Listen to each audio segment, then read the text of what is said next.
What is up, everyone? It is Drew, Traveler the Burning Abyss here with another video. I posted a poll earlier today talking about how I kind of want to rant a little bit, and I wanted to see what everybody else kind of wanted to see, and it seemed like a decent amount of people wanted to see me go off and rant a little bit.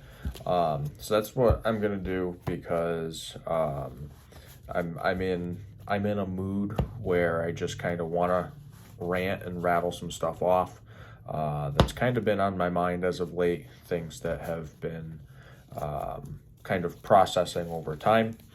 So, as many of you know, I've stated in the last, I don't know how many videos, but a lot of videos, my dissatisfaction with the entirety of competitive Yu-Gi-Oh! And how I do not enjoy the game like I used to, and that I see a lot of issues with the way the game has progressed, and that Konami does not seem to be correcting a lot of issues that not just myself, but a lot of players have with the game. And I think it's definitely something that should have been addressed, but it just isn't. I don't know why. I don't fully understand why. But to give you the short end of things, as far as the current competitive format goes, being your standard format of Yu-Gi-Oh, I will probably no longer be playing unless something like really drastically changes in the future. This is essentially me retiring from the standard competitive scene. I do not have a desire to play anymore. I think the game's power creep is disgustingly through the roof. I think that, now granted, I've played competitively since 2014. I've played the game since Legend of Blue Eyes. I did take a break for a few years from like around the time of Teledad until probably after the baby dragons got banned. So from like 08 to like 2013, something like that, I did take a break from the game, and then I got back in, and then I started playing competitively when actually competitively when Duelist Alliance came out. That was when I actually was like really heavily playing. I was still like playing, somewhat competitively before, but that was what really kickstarted me into wanting to play competitively. And I played from 2014 up through COVID super competitively, and then when COVID hit and everything was like all remote duels and everything, I completely lost interest in doing that because I like to play in person. I'm not going to stare at somebody on their screen do their turn. It's just boring to me. I can do dueling book, but I can't do remote duels. They're just, for the most part, not fun. I can do like remote duels with Time Wizard formats, but that's about it. But it's been something that I've been thinking about a lot lately because, I've been playing the game literally since it came out. So the idea that, I'm kind of coming to the end of a certain chapter with the game in my life is a little weird. It's an uncomfortable feeling, and if any of you have quit the game or quit another game that you've played for a long time, you know fully well how difficult it is to kind of come to terms with stuff like that. This is not me saying I'm completely done playing Yu-Gi-Oh, because like I'm going to do Time Wizard formats. I literally have like Edison stuff in front of me right now. I will be doing Edison, Goat, Hat. Those are like my three main formats. There are obviously other formats that I can play, but those three are like the most fun to me. And don't get me wrong, I do still have decks for the current format that I could play, but my problem is that the cards that are coming out, I'm not going to be spending money on. When I see pre-sale prices for a card like passing $150, I'm like, yeah, no, all set. Like, I'm not playing this format anymore. Like, not gonna happen. Like, I could very well easily afford it, but I'm not gonna do that. I'm gonna do something else with my money because I value my money a lot more towards other things than, a piece of shiny cardboard that's probably gonna get hit on the ban list within a year. So I don't see a reason to be investing in stuff like that. That's just me personally. That's just how I roll. That being said, as far as, what am I doing outside of Yu-Gi-Oh? Because, we know that I'm going to be doing the Time Wizard formats. But competitively, I've put a lot of thought into this because my brother and my group of friends sat down and we did the math one day and we counted how many card games I've tried, like trading card games that I've tried. And I've tried 15 of them, which is a lot. I don't want to go down the list of all of them, but I've tried 15 different card games. I've played a lot, and I was thinking about what games could I possibly go and play competitively that would be more enjoyable for me and would be something that I could see myself playing for a long time, and also something that provides better price support than a Nintendo fucking Switch. I just want to really reiterate that the fact that the price support for Yu-Gi-Oh fucking sucks. It's terrible. Like I was gonna try and like keep this as cordial as possible, but I'm gonna like get mad during the course of this video. I'm just gonna like call Konami out. I'm gonna call players out. I'm gonna talk a lot about my experience with the game. So this is the very beginning. But I have opted to jump ship competitively to Pokemon. I have been a Pokemon fan since I was a child. My first Pokemon game that I played was Crystal. I still have my original copy. I actually have all of the Game Boy games for Pokemon still, and I think the game is a lot of fun. The prize support is phenomenal. Their equivalent of YCSs are actually called regionals, and their regionals first place is $10,000 cash plus like the equivalent of like 3 booster boxes, which is insane. So I would much rather play a game that's going to reward the players like that than, winning a Nintendo Switch and a prize card that's worth like maybe $1,000. So like to me, it just seems so much better to do that and competitively try and do something that's a little more enjoyable for me personally. But I kind of want to go over some of the things that I think are problematic with the Yu-Gi-Oh community from my personal experience, from what I've seen. I think when COVID hit, and this is going to be the brief portion of this, when COVID hit, I think people just turned into nutcases, and everything was let's bicker, argue, I'm right, you're wrong. And I think because of that, I think that the Yu-Gi-Oh community kind of like went on this downward spiral in terms of how the players treat each other. And I think that's problematic. I don't think you should have, that kind of feel in the community. Maybe it's just my local community that's like that. I'm not sure. But that's kind of what I've noticed since COVID hit. Before that, I was like, yeah, the community's fine. Like I have no problems with it. And now I'm just kind of like, I really don't want to be associated with, at least 75% of these people at the minimum, which is pretty bad when I don't want to be associated with that many people. And that's like all the post-COVID stuff. The pre-COVID stuff, I'm going to talk about 3 experiences that I've had, and they all are pretty major. And I'm going to list specific names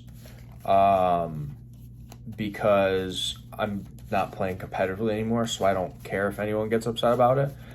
You can be upset all you want. I don't care. This is just things that I experienced myself. We're going to start with the person who trained me to play competitively.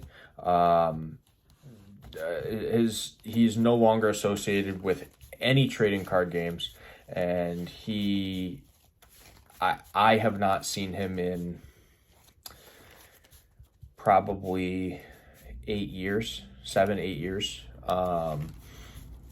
And his name, I'm not going to give his name because of what happened, but I am going to give the names of the other 2 situations that happen. But we'll call this person K. That's just what we'll call this person, is K. So K trained me to play competitively when I really started to want to play competitively. And K was an absolute rising star in the community and had a bunch of regional tops and I think a few regional wins, as well as multiple ARG tops and maybe YCS, I can't remember. But K was a crazy good player and taught me how to play the game phenomenally well. I traveled to a lot of locals with K. I traveled to an ARG, I think a couple regionals. Like, I got along with this person fairly well. K also was, like, best friends with last year's world champion, Paulie Aronson. So yeah, it's a little fun fact. I was trained to play competitively by the former world champion's best friend, who I believe also trained him initially how to play competitively. And this K person, unfortunately, thought that it was a good idea to chat online with what he thought was a 14-year-old boy when he was in his early 20s. And he got caught. And because of that, he was shunned completely from the community, understandably so. You should not be allowed to play a children's card game if you're going to do absolutely disgusting, vile, and despicable things like that. So I have not seen K since that happened. I am not going to say his actual name just because I don't know where he is now. I hope he got some sort of help, whatever kind of help that is.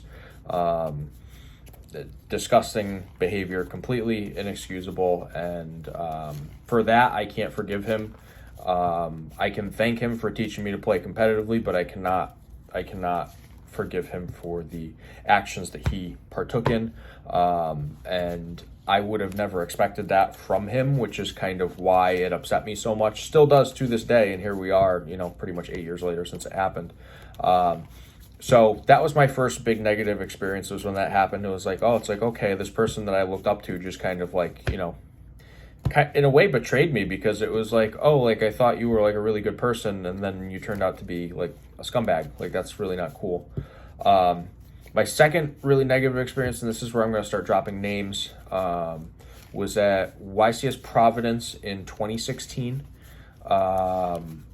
It was either round 1 or round 2. I think it was round 2. Round 1, I played against Base Lolly. If you've been in the community long enough, everyone remembers Base Lolly. Which, by the way, phenomenal guy. He was not the problem. He was great. Round 1 was phenomenal. Absolutely phenomenal. He beat me. It was a good game. Awesome guy. My problem was not with him at all. Round 2 is where the problem was. I played against a player named Abraham Talos, who I believe was on a team at the time when teams were starting to kind of make their appearance. And he was playing... I was playing Fire King Cosmo, and he was playing Monarchs. I don't think he was playing Extra Deck Monarchs. He might have been. I don't remember. But anyways, he normal summoned Adia, which is the one that specials from deck. And he normals it and then specials I think it's Eros or Erebus, whatever the dark one is, from deck, that gives you an additional normal summon. And after he summoned it, he shuffles his deck, puts his deck down, and he goes, oh, wait, I forgot something. And then he tries to put like his cards back because he realized he had a red layer in hand that he wanted to special summon. And I stopped him, and I'm like, hey, you can't take the move back. Like, you fully shuffled. Keep in mind, this is a YCS. It's not a local. I'm not going to be nice to you to local. I'm going, if I met a YCS, I'm going to shark you if you make a misplay. Like, I'm going to stop you dead in your tracks and be like, you already committed to the move. You activate an effect, summon a card, shuffled your deck, and then you pick up your hand and you go, uh-oh, I made a mistake. That's on you. I'm not letting you take it back. So I stop him, and I say, no, you can't take it back. To which he says, okay, well, we can just call a judge. At which point, judge comes over. I tell the judge about what happened. And the judge says, well, you can't really take back your move. And I'm like, yeah, exactly. Like, that's how it works. And Abraham Talos decides to appeal the judge's ruling, which is, you should appeal every single ruling no matter what, for the most part. But it was the most ridiculous thing. The head judge for the event was Jarrell Pro Winston. And he comes over and we go through the situation. I know that they're friends in real life, outside of, player versus judge type scenario. And when we go over the whole situation, Jarrell Pro Winston sides with Abraham Talos, saying he can take his stuff back and special summon the red layer after he fully committed to multiple moves and shuffles and everything, but he was allowed to take the plays back and all that stuff. So I started to see that it was kind of who you know, not how good of a player you are, which kind of like really got under my skin. It was like a very dirtbag type move. And up to that point, I had a lot of respect for Jarrell Pro Winston. He was someone that I followed very closely. So to see that he did something like that, it was like, okay, well, I no longer like this guy as a player or as a person, because he just sided in a situation that makes absolutely zero sense whatsoever. So that was like that was like my second really bad experience where I was like, well, this is kind of rough. The third bad experience that I had was with an extremely well-known player. And if this one if any of the other things I've said before haven't gotten me heat, this one will, but I really don't care. I had a terrible experience with Jesse Cotton. Absolutely terrible experience. This was when the U-Board Goki deck had just emerged. It was just a thing. Hardly anyone knew about it. It was just dropping. And at the time, I was playing Pendulum Magician because there was a Firewall, Dragon Loop, and Pendulum Magician that you could do, where basically you set up a bunch of bounces and negates. And I was playing against Jesse. I packed him up so quickly in game 1. Game 2, he packed me up because he U-linked me and I couldn't do anything. And then game 3, I was going first. I do all my plays. I pass to him. I use a Firewall effect, and I believe I had multiple. And this is pre-errata, so you can do multiple bounces and everything. So I activate one of the Firewalls, and he's like, yeah, that's fine. So I bounce stuff. He continues to try and play. And then I activate another Firewall, and he says, you can't. You already activated your Firewall Dragon's effects. And I'm like, no, I've only used one of them. Only one effect was used. And he's like, no, you used both. You already used both. And I'm like, no, I bounced 2 monsters with one of my Firewalls because you can do that. But I did not use both Firewall Dragon's effects. To which he called the judge over. And the judge was like, oh, well, this is he said versus she said. And the judge sided with him, which made no sense because there was only one activation of the Firewall. I appealed it, and the head judge was like, oh, well, we're going to side with Jesse Cotton. And I do remember looking at him going wow, that's a scumbag move, dude. And he just kind of scoffed and just looked at his cards. And I'm like, oh, okay, this guy's just a fucking dick. He's just a fucking loser.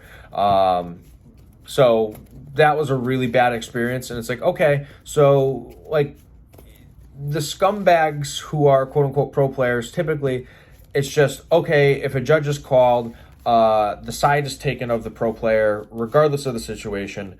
And I had him beat. I had him clearly beat. And we were both undefeated. It was round 4 or 5 of the regional. So I definitely had it won, and I should have completely and totally had that. So that was a terrible experience, absolutely terrible, because here I am knowing that I just packed him up in game 3, and here comes la-di-da, the judges come over again to go ahead and just fuck me over another time, which is just terrible. Those are my 3 big major displeasures with bad experiences. I've had plenty of like experiences with people who have just been like rude or jerks at locals. I actually don't remember a lot of the people's names, so because they're just people that I met once and had like a one off with that did not like go well. Like the person was just rude, got into an argument with the person or something, about stuff that like was completely out of our control. It was kind of just ridiculous the way that it went. So like, I feel that the community is just so toxic, and unfortunately they side with like judges side with pro players so much. Even if the player is wrong, it's like, oh well, we have to uphold, you know, this person's image, so we're going to go ahead and do everything we can to protect who they are, keep them in a little bubble, because God forbid they lose to someone who's an up and coming good player. Like that wouldn't be okay at all. You know, we have to have our people that we back as Konami, not, you know, oh hey, you know, we're going to go ahead and show what players are actually up and coming. Because I was on a crazy run at that point. Admittedly, I don't brag about being crazy good at the game very often, but there was a stretch of time where I was, at least I know in my area, I'm from New England. I was probably within the top 10 players in all of New England at the minimum. For sure. And that was up until COVID hit. Like from probably I'll say from 2017 to we'll say beginning of 2020, so like January of 2020. I was definitely within the top 10 players as far as competitive accomplishments were going on like the regional and local scene. There weren't any YCSs that I traveled to, but if COVID hadn't hit, I have said this to so many people, I think there's a pretty good chance that in 2020, if COVID didn't exist, that I probably could have topped nationals. I think that there's a strong likelihood in that. And because they didn't do nationals, I didn't go. To be perfectly honest with you, I have not played in a regional since November of 2019, which was like the last toss format regional, which I got 4th place at that regional with Salman Great. But I have, you know, I do want to shed some light on at least some good things that have happened along the way, some good people that I've met along the way. I know earlier I mentioned last year's world champion, Paulie Aronson. Paulie is a great guy. I actually met him at that Providence regional that I had that bad experience with against Abraham Talos and Jarrell Pro Winston. I don't want to just leave names out. But so that event, I started off 0-2, and then I won out every single round until the last round, in which I lost to the person who actually ended up winning the event.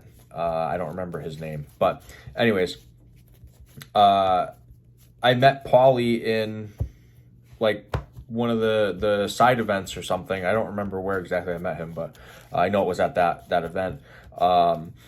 And I figured out that he knew Kay, the person that I referred to before, at that event. So I was like, oh, okay, like that's really, really neat. Like that's kind of cool that like we both know this person. So Paulie is a great guy. I'm super happy that he won the world championship last year. Like super proud of him. He put in so much time and effort that I could never have. Like it just wouldn't be a thing. I also want to give a shout out to 2 other people who were phenomenal that are considered pro players. One of them being Joe Bogley. I've known Joe since 2015, around 2015. Joe has always been nothing but like at the minimum cordial with me. He's given me so much advice. He has been supportive when I've done well. We've had some really good games against each other. He brought out some of the best competitive sides of me when it came to playing the game. So did Paulie. I played against Paulie dozens of times. Both of them absolutely phenomenal. Yeah, Joe, hats off to him. I've given him credit on the channel before, but every single time I talk about giving people credit, he's one of the first people I give credit to. He's one of the reasons that I actually got back into playing Yu-Gi-Oh! When I did back in like 2012 or 2013. Super cool guy. And then the last person that I want to give credit to is actually Chris LeBlanc. I've actually only had one interaction with Chris LeBlanc, and it was at the Boston Regional, and this was the weekend that Breakers of Shadows came out. So Full Power Pepe was the best deck until they did the emergency ban list like a week later. I played against Chris LeBlanc in round 5, and both of us were 4-0. We were both playing Full Power Pepe. He 2-0'd me. However, I was the only person all day to hit him for any life points. Nobody else hit him for life points. I was the only person that actually hit life points on him, which was insane, like absolutely insane. He talked about it in a deck profile back when he ended up winning the regional, but he ended up talking about it in the deck profile. He was one of the nicest people that I've ever interacted with, that had and has that level and status in the game. I know that there were accusations made about him with things, and I can't speak for or against it. But I will say that, you know, my interaction with him was great, and that was before any kind of things came out, and I don't know the validity of any of those, so I can't speak on those, unlike the situation I referred to before with that K person. So, like, I just honestly have to say that I've had some really great experiences in the game with some awesome, phenomenal players. But I've had some experiences that have kind of showed me that it's like, okay, I'm not a super social person with other people in the community. I'm very reserved. I stay to myself a lot. I don't share my deck profiles, unless it's like me posting on my YouTube channel with a tournament that I top. I don't share them with people. I don't talk theory with people. I don't have a group that I play test with. All of my testing is done on my own. I just don't, it's not that I don't like other people's input. It's that I don't like listening to people talk about the game, because I've played so competitively that, like, I know my play style, and I'm not going to play somebody else's play style. I'll learn their play style, but I'm not going to play like them, because I like the way that I play. And the way that I play has worked for so long, so I'm not gonna stray from that. But overall, I don't like the community as a whole. I think that it's a little too toxic. I think it's a little too off-putting, and I kind of want to get away from it for that reason, in addition to others that I mentioned. I think the price point is just ridiculous. I built 2 competitive Pokemon decks for under $150. That's literally the cost of one of the new Molcharmy Furos. Like, that's ridiculous that happened. So, like, I can't even understand why people would pay so much.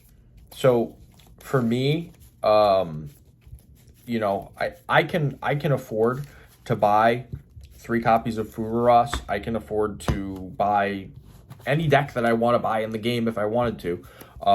However, I no longer feel that it's worth it, because I don't see a reason to drop, you know, $1,000 on more engines every 3 to 6 months. When I could play a game like Pokemon, I could max rarity a deck in Pokemon for like $300 to $500, and that deck is playable for well over a year, if not 2 years. And like, that to me is just such a better investment, when like Yu-Gi-Oh is just like, oh, by the way, we're going to destroy your deck in a ban list, or in 6 months, we're going to release new engines that make your deck irrelevant, and then it doesn't even matter. So for me, I don't see a reason to invest in the game. when I'm not getting anything out of it, return wise, Pokemon also does league cups at like local tournament stores, and they give out cash prizes for that. And there was one that was like last weekend. I didn't end up going to it because I was super busy. I was gonna go to it, but I didn't. First, like it's literally like a bigger locals. Like it's like a 32 person local usually. And like first place gets like prize packs and $400 cash. Like I literally the decks that I have combined cost less than $150. If let's just say they're both 75 a piece, I show up with a $75 deck. If I get first place, I win $400. I've just made such a huge profit margin already. And then if I go and I play in a regional, even if I top 32 gets like $1,000 cash. That pays for like all your travel accommodations for the most part, depending on how far you have to go. So for me personally, I just see it as I want more bang for my buck. That's like the expression that I'm going to use. I want more bang for my buck. I'm tired of the delusion that it's, oh well Yu-Gi-Oh is the best card game, and the thing is we play because we enjoy the game. No, you fucking don't. You don't enjoy the game. I have never actually sat down across from someone playing the game of Yu-Gi-Oh other than Time Wizard formats that is actually enjoying thoroughly playing the game. They don't. Never. Ever. I know no one that actually enjoys what they're doing, especially if they lose. I have never seen a community that gets so butthurt over losing. It's actually ridiculous. I've been guilty of it too. I'm not even trying to say that I'm not guilty of it. I've gotten upset when I've lost. There have been plenty of times where I've gotten upset when I've lost. But like, there's this delusion that everyone says when you say, well, I'm going to stop playing like Yu-Gi-Oh! And I'm going to, hop to another card game. And the community is like, well, Yu-Gi-Oh! Is actually the best card game. So good luck playing any other card game that you want to play because that game fucking sucks. And to me, that's such a terrible mindset because a lot of the people who say that have never played another card game other than Yu-Gi-Oh! And I'm not saying everyone, but a very good chunk of those kind of people have never played another card game ever, unless you want to count like Uno. But like they've never played another trading card game. They're just going off of the only card game they've played. And, oh, well, other games, you got to play mana. And do you know how dumb mana is? You can only do so much, like because you only have a certain amount of mana. That's such a terrible mindset. Like there are mechanics in place with every single game out there for a reason. It's not just card games, it's video games, anything you can think of. There is a reason that there are mechanics behind it, because if not, it would be a disaster. You would have absolute chaos on your hand. That just drives me crazy thinking about how chaotic it would be. So I think that is another thing where it's like Yu-Gi-Oh! Players' heads are shoved so far up Konami's delusional ass that they actually believe that Yu-Gi-Oh! Is the best card game by design and mechanic, which I can tell you right now, it is not. It is not the best design. I don't even know if I'd say that Pokemon is the best design. I actually don't even know if there is a card game out there that I would consider to be the best designed card game ever. But I know that Yu-Gi-Oh! Is definitely not perfect at all. So, that being said, I know I've said it before in other videos, and I know I've said it in this video too. Edison format, GOAT format, hat format. Those are the formats that I enjoy playing. Those are the formats that I'm going to play. That's going to be pretty much what my content is based around from here on out. I just think that it's the route that my channel was taking me, and I have no issues admitting to that. I have no issues admitting to the fact that I would technically say that I am kind of, now I keep up with it, but I am still technically out of touch with the competitive scene because I haven't played super competitively in a while because I haven't enjoyed it. The last format I actually enjoyed was when like Power Spell Sprite was a thing. Like you were playing a bunch of like super strong power spells and Mystic Mine and all this other stuff. That was the last time I actually enjoyed the game. So it's been like 2 years since I've enjoyed the game even. And then before that it was, 2019. So I don't think that for me there's a reason to keep playing competitively when out of the last 5 years I've enjoyed 2 formats. That's not good at all. That's really bad numbers if I'm being realistic with you. So yeah, basically in short, you guys won't see any current deck profiles on the channel. You will see Time Wizard deck profiles on the channel. Hopefully some Time Wizard games. I'm hoping to get some of that recorded. And there's a chance that I might start a Pokemon channel. I might do that because that's kind of where I'm at. Not only do I play Pokemon, I play Hearthstone. I play a lot of Hearthstone, actually. That's what I play more than anything. I don't play like the current format or Wild. It'd be Standard or Wild, but I do play, I did for a while. I've hit Legend a few times. But I play Battlegrounds all the time. It actually drives my wife nuts how much I play Battlegrounds. I love Battlegrounds. I think it's very well designed. I enjoy it a lot. And I usually do at least half decent in it. Usually I can finish in the mid 6,000 point range, which is actually decent. Like that's actually really decent. I think statistically that's like top 10% of players or something like that. So yeah, I enjoy Hearthstone a lot. Pokemon has been doing extremely well for me as far as kind of getting stuff gathered and everything. So I think that's the route we're going. I know that some people are going to be like, oh, well, when are we going to see an updated Burning Abyss deck profile? You're probably not. I still have all my Burning Abyss cards. I have that actually came right next to me on my desk. I have my Burning Abyss deck box, which my brother got for me as a gift. He's gotten me a lot of Burning Abyss gifts actually over the years. That's because he knows that's just it's my favorite deck.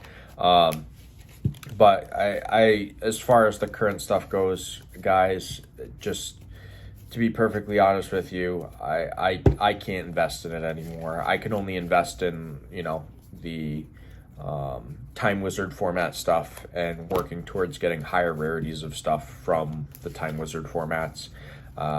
So that's kind of just what I have to do. Time Wizard formats are the way that my channel is going. Hopefully everyone wants to stick around to see that, and that everyone wants to enjoy the ride, because I do think that Time Wizard formats are amazing. I just think that the current game has just become way too much for me to even attempt to keep up with, considering I don't even like most of the people that play it.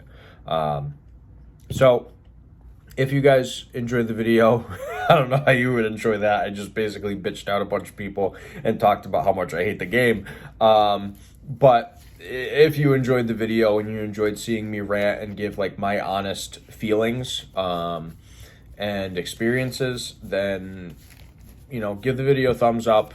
Don't forget to subscribe, because there will be more content in the future. It's just not going to be current format content. It's going to be the Time Wizard format content.